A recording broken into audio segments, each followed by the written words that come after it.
जय गुरु जी, शुक्राना गुरु जी। संगत जी, आज जो पावन सत्संग आप सभी सुनने जा रहे हैं, वह गुरु जी महाराज की विशेष रूप से ब्लेस्ड कृपा से भरा हुआ सत्संग है। यह कोई साधारण सत्संग नहीं है, बल्कि गुरु जी की अनंत दया, करुणा और प्रेम का जीवंत प्रमाण है। संगत जी, जब हम पूरे श्रद्धा भाव और खुले मन से सत्संग सुनते हैं, तो गुरु जी स्वयं हमारे हृदय से संवाद करते हैं। संगत जी, जीवन में हम सभी के मन में कभी न कभी कई प्रश्न उठते हैं। कभी अपने कर्मों को लेकर, कभी अपने भविष्य को लेकर, कभी दुख, रोग, भय या उलझनों को लेकर। गुरुजी जानते हैं कि हमारे मन में क्या चल रहा है और इन्हीं सत्संगों के माध्यम से वे हमें सही दिशा, सही उत्तर और असीम शांति प्रदान करते हैं। कई बार हमें महसूस भी नहीं होता और गुरुजी हमारे जीवन की बड़ी से बड़ी परेशानियों को चुपचाप काट देते हैं।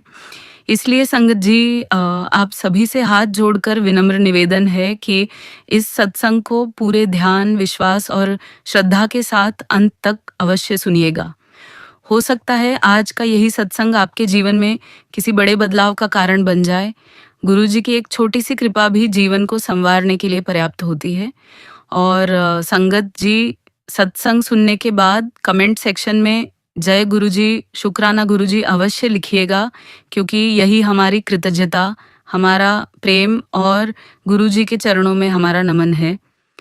आइए संत जी, गुरुजी का नाम लेते हुए पूरे प्रेम और श्रद्धा के साथ आज का पावन सत्संग प्रारंभ करते हैं। मैं आपके साथ कमलप्रीत आंटी का सत्संग शेयर करने जा रही हूँ। आंटी जी कहती है, संगत जी, आज मैं गुरुजी का एक सत्संग शेयर करना चाहती हूँ। मेरा सत्संग थोड़ा सा फनी है। फनी इसलिए क्योंकि कई बार हमारी उम्र चाहे कुछ भी हो, हम चाइल्डिश हरकतें कर देते हैं। उसी से रिलेटेड ये सत्संग है। संगत जी, जब मैं 2022 में स्टार्टिंग में महाराज के दरबार में जाना शुरू हुई, जब उन्होंने मुझे बुलाया तो एक अलग ही एक्साइटमेंट होती है, बड़ी खुशी होती है कि इतने सालों से आप मेरा ध्यान रख रहे थे। तो वह खुशी कहीं न कहीं चाइल्डिश बिहेवियर में बदल जाती है। मैं भी ऐसी हरकतें करने लगी थी। उस समय मेरे काम बनते जा रहे थे, जॉब से रिलेटेड अच्छी चीज़ें हो रही थी, तो मैं बार-बार महाराज को बोलती रहती थी, शुक्राना महाराज, आपने ये कर दिया, आपने वो कर दिया। अब मैं एग्ज़ैक्टली वर्ड टू वर्ड नहीं बता सकती, लेकिन जैसे कहते हैं ना कि किसी का सिर खा जाना, वैसे ही मैं लगातार बोलती रहती थी। कभी बैठकर, कभी मन में, कभी यूं ही। महाराज तो सब सुनते हैं ना। संगत जी, मुझे कई बार महाराज ने सत्संग सुनवाए कि मौन रहने की क्या ताकत होती है। इस टॉपिक पर मुझे बहुत कुछ सुनाया गया। ये कि हम बार बार बोलकर, चाहे अच्छा ही क्यों ना बोल रहे हो, चाहे शुक्राना ही क्यों ना कर रहे हो, फिर भी हम रिपीटेडली वही बातें करके तंग कर देते हैं। चाहे हम अरदास कर रहे हो, चाहे थैंक यू बोल रहे हो, लेकिन बार बार वही चीज़ दोहराना भी एक तरह की नासमझी है। ऐसी हरकतें मैं भी करती थी। अब संगत जी, मौन से रिलेटेड सत्संग मैं बाद में बताऊंगी। अभी जो फनी इंसिडेंट हुआ वो ये था कि मुझे एग्जैक्टली याद नहीं कि ये कितने महीने पहले की बात है, इस साल की है या पिछले साल की, लेकिन ये हुआ था। मैं डुगरी मंदिर गई थी और वहाँ मेन एंट्रेंस से एंटर कर रही थी। मेरे पीछे एक लेडी थी जो शायद लुधियाना से नहीं थी, कहीं बाहर से आई हुई थी। किसी तरह से हमारी लाइन चेंज हो गई और वह लेडी मेरे साथ आ गई। वह गुरु संगत थी और शायद इनिशियल स्टेज में होंगी। वह मेरे बिल्कुल कान में बोले जा रही थी और शुक्राना Maharaj, thank you Maharaj, thank you Maharaj, और ये रिपीटेडली बोलती जा रही थी। वह अपने बेटे या बच्चे को लेकर या अपने किसी काम को लेकर बार बार वही 2-4 सेंटेंस दोहरा रही थी। जब तक हम अंदर उस जगह नहीं पहुंचे जहाँ मेन मत्था टेकते हैं और जहाँ गुरुजी महाराज की गद्दी लगी होती है, तब तक वह लगातार मेरे कान में बोलती जा रही थी। संगत जी, मैं उस समय बहुत तंग आ गई, बहुत ज़्यादा इरिटेट हो गई। मुझे लगा कि मैं इन्हें कुछ बोल भी नहीं सकती। अगर आपका भाव है तो आप गुरुजी को बोलो, मेरे कान में क्यों बोल रहे हो। संगत जी, मैं सच में इरिटेट हो गई थी। वह इसीलिए क्योंकि मैं अपने मन की जो अरदास करना चाहती थी या उस समय की फीलिंग को अब्ज़ॉर्ब करना चाहती थी, महाराज के दर्शन करते हुए जो जो कनेक्शन बनाना चाहती थी, वह मैं कर नहीं पा रही थी। हमारा वहाँ बहुत लिमिटेड टाइम होता है, 2-3 मिनट ही मिलते हैं। मत्था टेकते हैं और निकल जाते हैं। सेवादार होते हैं, लाइनें होती है, संगत का रश होता है तो फटाफट आगे बढ़ाया जाता है। मुझे लग रहा था कि टाइम बहुत कम है और वह लगातार बोले जा रही है। मैं ठीक से देख भी नहीं पा रही थी, ध्यान ही नहीं दे पा रही थी। संगत जी वहाँ से निकलते-निकलते महाराज ने मुझे एक थॉट डाला कि जैसे मैं भी तो उन्हें तंग करती हूँ, मैं भी तो लगातार बोलती रहती हूँ, तो उन्हें कैसा फ़ील होता होगा जब तू अपने रब का सिर खाती है। संगत जी इससे पहले भी महाराज ने मुझे फिज़िकल टाइम की संगत के सत्संग सुनवाए थे, लेकिन शायद तब मुझे समझ नहीं आई। मैंने ऐसे बहुत सारे सत्संग सुने थे, एक नहीं कई, जिसमें बताया जाता था कि महाराज वैसे तो कम बोलते थे, लेकिन जिनसे बोलते थे उन्हें यह समझाते थे कि एक बात बार-बार नहीं दोहरानी। कई संगत बार-बार वही बात कहती रहती थी, वही अरदास, वही बातें। तो महाराज कहते थे कि एक बारी गल कह देती है ना, बार-बार नहीं कहनी। ये बात मुझे सत्संग में फिजिकल टाइम की संगत के मुंह से कई बार सुनवाई गई थी। कई बार महाराज संगत को बोलते थे कि बार-बार नहीं, गुरु नू एक बारी कह देता ना, मुझे पता है तुम्हें क्या चाहिए और क्या करना है। कहीं-कहीं तो वह यह भी कहते थे कि आंटी तू मेरा कितना सिर खा रही है, बार-बार नहीं गुरु को कहा जाता। ये बातें मुझे बार-बार सुनवाई गई थी, लेकिन मैं समझ नहीं पाई। उसके बाद महाराज ने मुझे प्रैक्टिकली करके दिखाया, क्योंकि हम ढीठ लोग हैं, हमें करके दिखाना पड़ता है। संगत जी ये थोड़ा फ़नी सा था। मैं घर आकर भी महाराज के स्वरूप के सामने हँसी और बोली कि मैंने आपको इतना तंग किया और आपने मुझे अच्छे से समझा दिया। लेकिन संगत जी, महाराज ने एक बार में नहीं समझाया, उन्होंने फिर से मुझे समझाया। एक बार ऐसा हुआ कि मैं गुरु संगत के साथ दिल्ली बड़े मंदिर जा रही थी। वहाँ एक संगत थी, बहुत प्यारी संगत थी, जिन्हें गाने का बहुत शौक था। ये इंसिडेंट 2 बार हुआ था। वह संगत चुप ही नहीं हो रही थी। सुबह से शुरू हुई और रात तक गाए जा रही थी। दर्शन के बाद जब थोड़ा रिलैक्स करने का टाइम होता है, क्योंकि सुबह जल्दी लुधियाना के लिए वापस निकलना होता है, तब सब थके होते हैं, नींद भी आ रही होती है। लेकिन वह लगातार गाए जा रही थी, कभी कुछ, कभी कुछ। किसी ने प्यार से ही बोला होगा कि देखो तुम्हारे साथ कोई गा नहीं रहा, लोग थक गए हैं या तंग आ गए हैं। तब पीछे से मैंने उसकी आवाज़ सुनी, उसने कहा कि मैं इनके लिए नहीं गा रही, मैं गुरुजी के लिए गा रही हूँ, और वह फिर से शुरू हो गई। संगत जी, वह नॉन स्टॉप गाती रही और कुछ लोग ये सब देखकर हँस भी रहे थे। कुछ लोग थोड़े से इरिटेट भी हो जाते हैं कि ये चुप ही नहीं हो रही है। संगत जी, माइक भी नहीं था और बिना माइक के ही उनकी आवाज़ इतनी ऊँची थी कि वह लगातार बोलती ही जा रही थी। ऐसा 2-3 बार मेरे साथ हुआ कि वह आकर मेरे सीट के पास ही शुरू हो जाती थी। एक बार फिर मैं डुगरी मंदिर गई, फिर ऐसा ही हुआ। उसके बाद एक और बार किसी दूसरी बस में, जो हमारे घर के पास से जा रही थी, वहाँ भी ऐसा ही हुआ। अब यह किसी और संगत की बात है, उन्हें भी गाने का बहुत शौक था। वह पूरा टाइम गाते ही जा रहे थे, गाते ही जा रहे थे।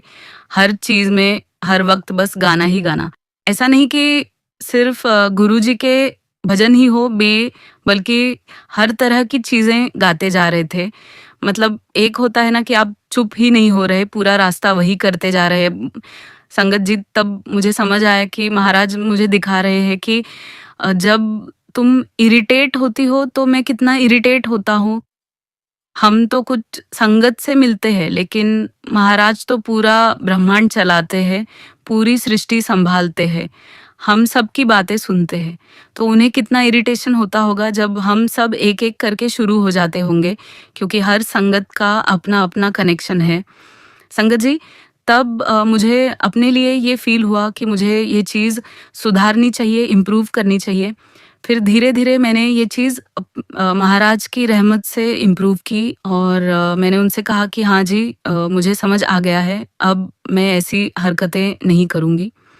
उसके बाद ऐसा हुआ कि अगर मैं दोबारा वही बात शुरू करने लगती थी तो मैं खुद ही चुप हो जाती थी।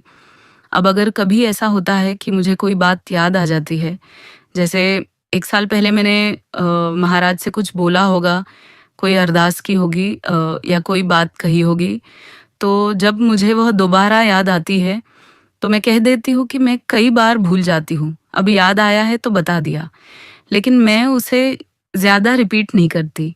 मैं कोशिश करती हूँ कि बार-बार वही बातें ना करूँ, क्योंकि जो बात मैं एक बार कर चुकी हूँ, वह महाराज को पता होती है। कभी-कभी हमारा मन करता है कि महाराज से डिस्कस करें और उन्होंने कभी रोका भी नहीं है। उन्होंने फिज़िकल टाइम की संगत से भी कहा था कि तुम्हें अपनी प्रॉब्लम किसी से शेयर करने की ज़रूरत नहीं है। तुम मेरे साथ डिस्कस करो, मेरे स्वरूप के सामने बैठो। संगत जी, मैं आज भी महाराज से बातें करती हूँ। जब मेरा मन बहुत भारी हो जाता है, मुझे मैसेज भी आ जाता है कि अगर बात करनी है तो परेशान क्यों हो रही है? मेरे स्वरूप के सामने बैठकर बात कर। लेकिन जो चीज़ मैं बता रही हूँ वह थोड़ी अलग थी। एक होता है अपनी प्रॉब्लम डिस्कस करना, क्योंकि हर किसी से बात नहीं की जा सकती और ज़रूरत भी नहीं होती। लाइफ में अप्स एंड डाउन आते रहते हैं, परेशानियाँ चलती रहती है, जब महाराज कर्म कटवा रहे होते हैं। अगर कोई चीज़ बहुत भारी लगती है और सहन नहीं हो पाती, तब मैं शेयर करती हूँ, लेकिन रिपीट नहीं करती। अगर मैं खुश भी हूँ, एक्साइटेड भी हूँ, तब भी मैं बार-बार उनका सिर नहीं खाती। मैं कोशिश करती हूँ कि ऐसी हरकतें ना करूँ। तो शुक्राना महाराज का, वह हर चीज़ समझाते हैं। संगत जी, मैं एक और सत्संग शेयर करना चाहती हूँ जो महाराज ने मुझे सुनवाया था। मेरे घर में जो मंदिर है, वह बाहर वाले रूम में है। हमारे 3 रूम हैं, एक बड़ा-सा हॉल है, जिसे ड्राइंग रूम कह सकते हैं, वही मंदिर है। उस रूम में 2 गेट हैं, एक किचन के पास और एक बिल्कुल मंदिर के सामने। जो गेट किचन के पास है, वही मैं ज़्यादा ओपन करती थी। दूसरा गेट बाहर कपड़े सुखाने वगैरह के लिए यूज़ होता था। संगत जी, होता ये था कि मैं मंदिर के बिल्कुल आगे चप्पल नहीं ले जाती थी, लेकिन क्योंकि वहाँ टेबल और सोफ़ा रखा था, तो मैं साइड से चप्पल पहनकर निकल जाती थी।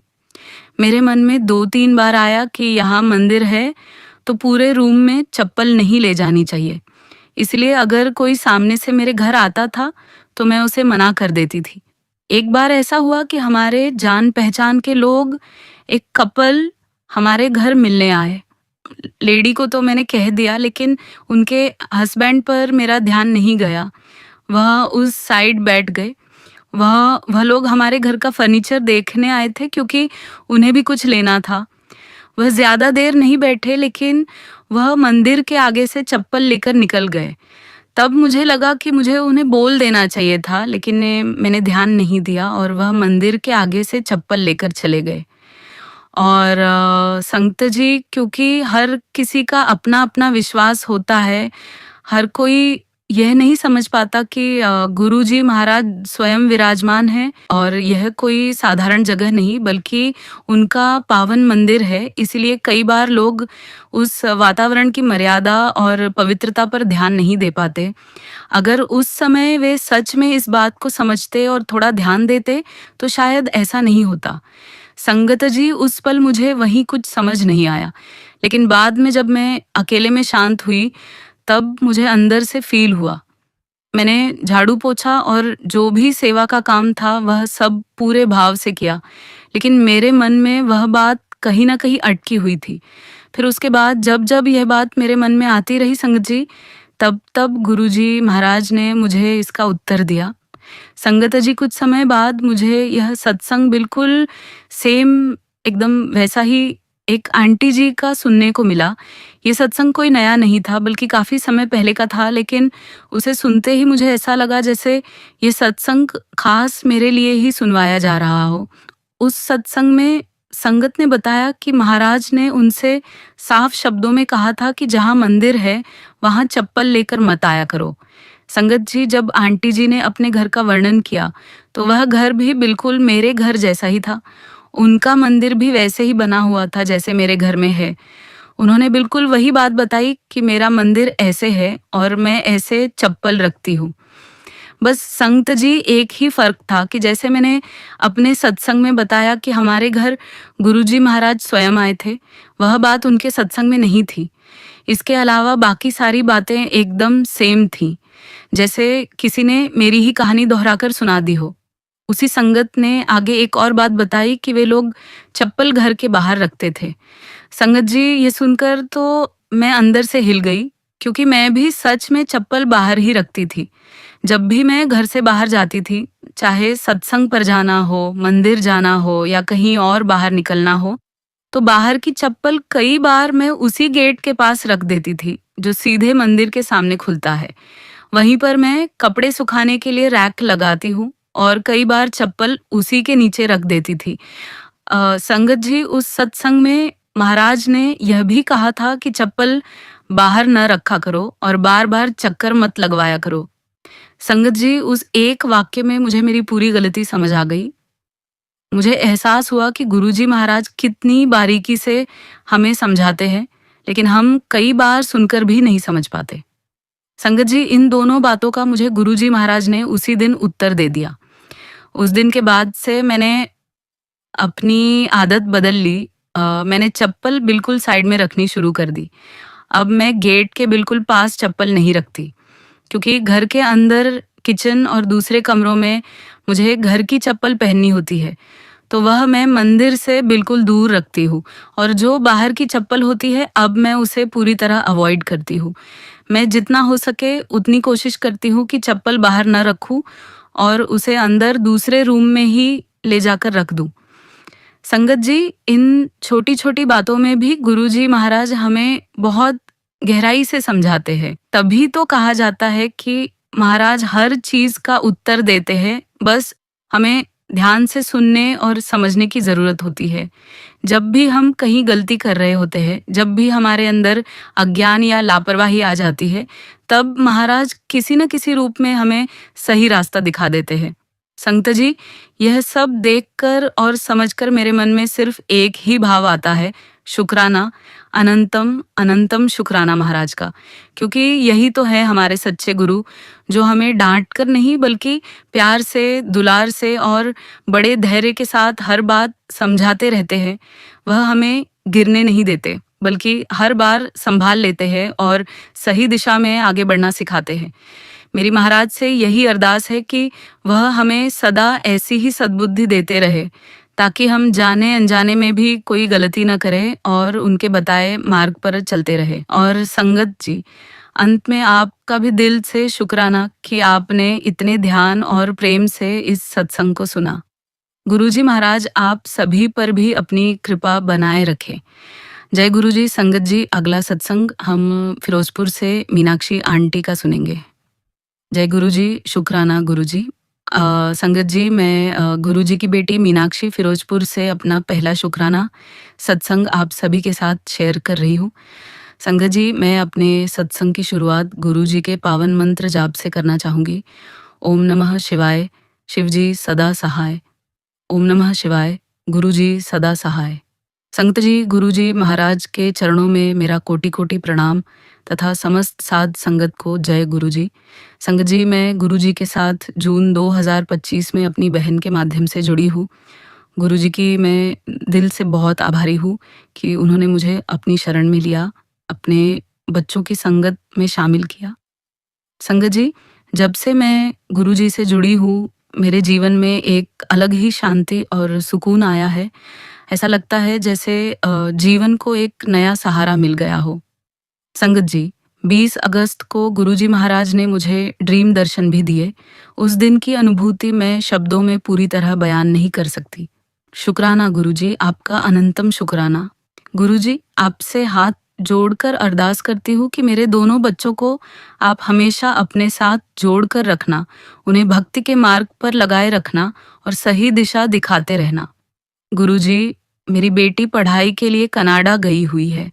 उस पर अपनी कृपा दृष्टि बनाए रखना, उसे हर कदम पर सुरक्षित रखना।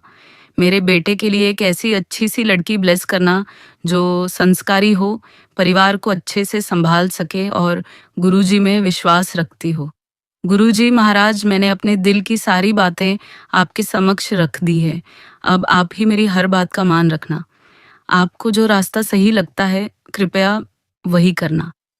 मुझे अपने परमपिता परमेश्वर पर हमेशा से पूरा भरोसा रहा है कि आप जो भी करेंगे, वही हमारे लिए सबसे अच्छा होगा। संगत जी, मैं बहुत दिनों से गुरुजी से प्रार्थना कर रही थी कि मुझे बड़े मंदिर में दर्शन करवा दो।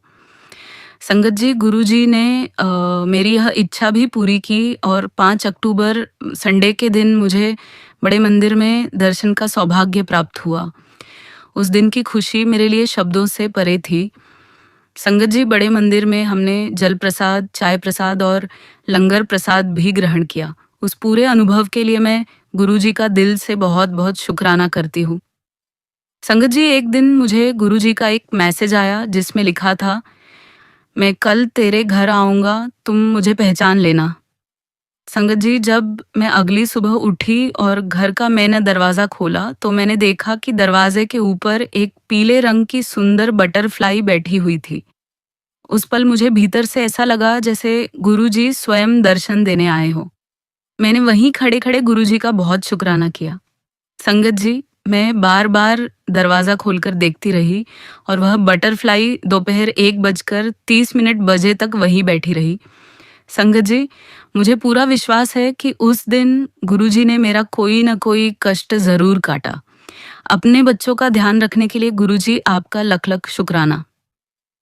संगत जी, यहाँ मैं यह भी बताना चाहती हूँ कि वर्ष 2005 में मेरे पापा का देहांत हो गया था। उस खालीपन को हम कभी भर नहीं पाए। लेकिन आज पूरे 20 साल बाद गुरुजी आप ही हमें पापा के रूप में वापस मिल गए हो। गुरुजी, आप हमेशा हम सब पर अपनी कृपा बनाए रखना। संगत जी, गुरुजी महाराज की एक और कृपा मैं आप सभी के साथ शेयर करना चाहती हूँ। फिरोजपुर में एक आंटी ने गुरुजी की गद्दी लगाई हुई है। वहाँ हर वीरवार और शनिवार को गुरुजी का भजन कीर्तन होता है और जल प्रसाद व चाय प्रसाद मिलता है।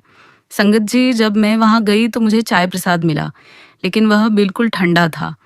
मैंने मन ही मन सोचा, गुरुजी, मुझे तो गर्म चाय पीनी है। संगत जी, आप विश्वास नहीं करोगे, उसी समय एक आंटी ट्रे में चाय लेकर आई और मुझसे बोली, आंटी चाय ले लीजिए। मैंने कहा कि मैंने तो पी ली है, तो उन्होंने प्यार से कहा, कोई बात नहीं, एक और ले लो। संगत जी, मैंने दोबारा चाय प्रसाद लिया जो बिल्कुल गर्म था। उस समय मैंने दिल से महसूस किया कि गुरुजी तो हमारे मन की हर छोटी सी बात भी समझ लेते हैं। शुक्राना गुरुजी, आपकी हर कृपा का शुक्राना। संगत जी, गुरुजी महाराज का बहुत दिनों से एक मैसेज आ रहा था, बेटी शुक्राना कर। दरअसल 3-4 महीने पहले हमारी दुकान के जरूरी कागजात गुम हो गए थे। हमने बहुत ढूंढा लेकिन नहीं मिले। फिर हमने गुरुजी महाराज से सच्चे मन से अरदास की। संगत जी, आज सुबह वे सभी कागजात हमें मिल गए। इस कृपा के लिए गुरुजी आपका अनंतम शुक्राना। संगत जी, मैं यह भी बताना चाहती हूँ कि गुरुजी को मानने से पहले मैं श्री आनंदपुर वाले गुरुजी को मानती थी। मेरे पास उनका एक छोटा सा पॉकेट स्वरूप था जो कहीं रखकर भूल गई थी। मैंने गुरुजी से बहुत अरदास की कि वह स्वरूप मुझे वापस मिल जाए। गुरुजी की कृपा से वह स्वरूप भी मुझे मिल गया। इसके लिए भी गुरुजी का बहुत-बहुत शुक्राना। गुरुजी महाराज, आपसे मेरी एक अरदास और है। मुझे अमृत वेले से जोड़िए। संगत जी, गुरुजी का एक मैसेज आया था, बेटी कितने दिन हो गए हैं, तूने मुझे हलवे का भोग नहीं लगाया। संगत जी, मैंने वीरवार को सुबह-सुबह हलवा बनाकर गुरुजी को भोग लगाया। जैसे ही भोग लगाया, थोड़ी देर बाद ही मेरे पूरे शरीर में बहुत दर्द होने लगा और मुझे तेज बुखार आ गया।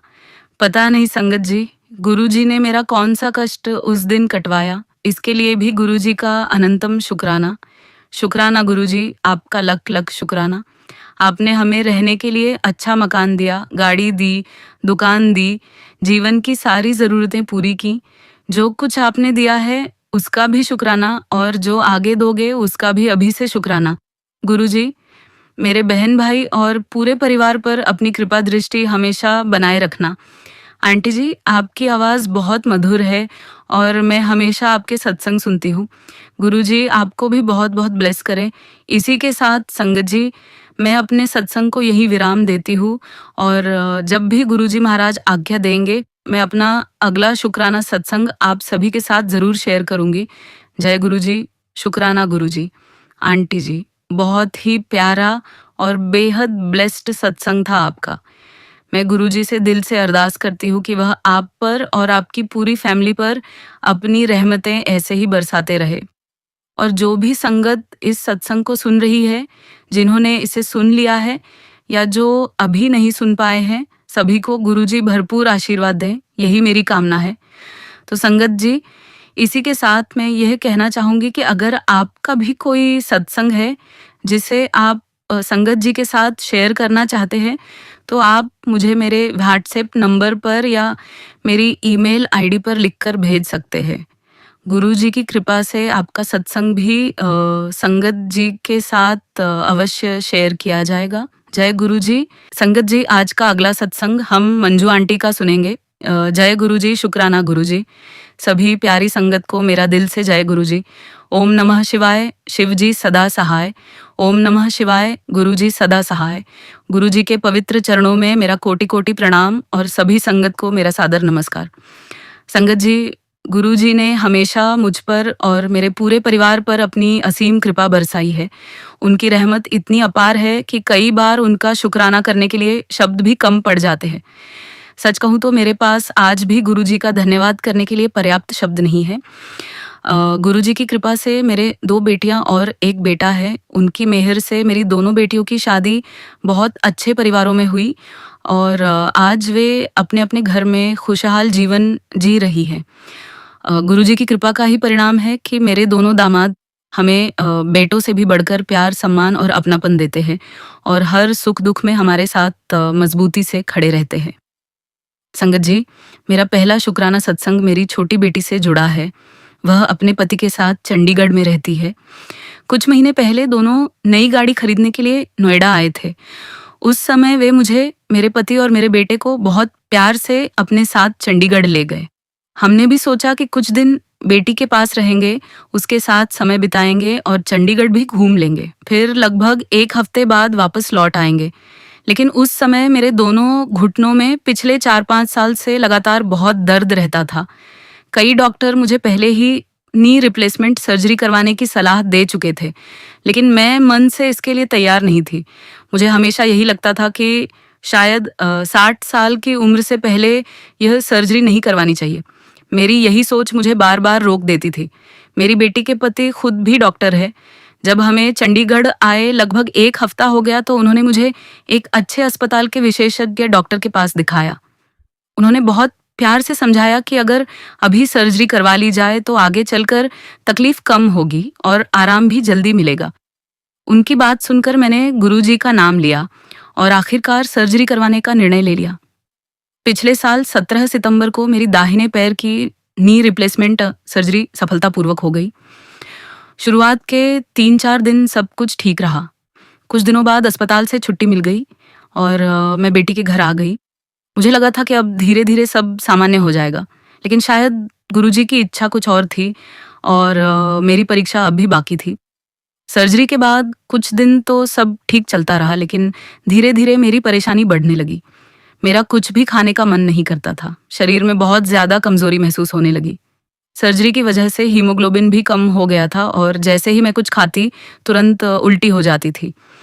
हालत ऐसी हो गई थी कि खाना तो दूर, सिर्फ थोड़ा बहुत तरल पदार्थ ही पच पाता था।